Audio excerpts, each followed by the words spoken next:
Hello friends. We are Human Hacking, a team dedicated to expanding your consciousness on the abilities of your mind, brain and body.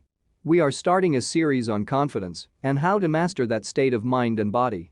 The series will contain a series of videos which will cut that extended information into small bunches which you can understand and use properly.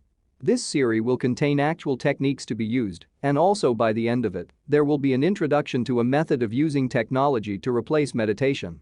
And this method in short period of times will help you so you can reach states of mind that you may need 30 minutes or 1 full hour to reach otherwise. So let us begin this series of videos by asking you, what is confidence to you? Is it a feeling? Respect from others? Being perceived by others how you want? Nice words? Big muscles? A lot of friends? Something else? Whatever your answer is, I bet is great. While my answer would be, confidence is a state of awareness on your mental, emotional or physical abilities to perform the task or tasks you intend or you are required to perform. For example, you feel confident to take an exam when you learn for it. You feel confident to argue with a person who has less experience than you on how to handle arguments.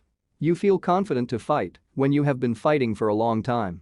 You feel confident to go out in your neighborhood because you have mastered the feeling of being safe and respected by going out a lot of times and meeting people that reinforce that state to you. But there are some people that unexpectedly to you feel so confident to being in trouble or in problematic situations.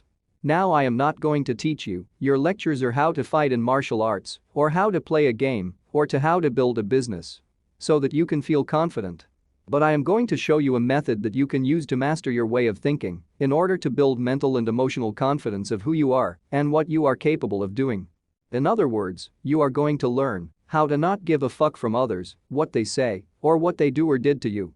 This will be a perfect course for kids and teenagers, but not only for them.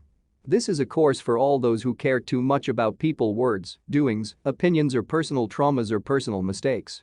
Remember my friends, we are not what happens, but we are our thoughts. This is all for our presentation. See you next time.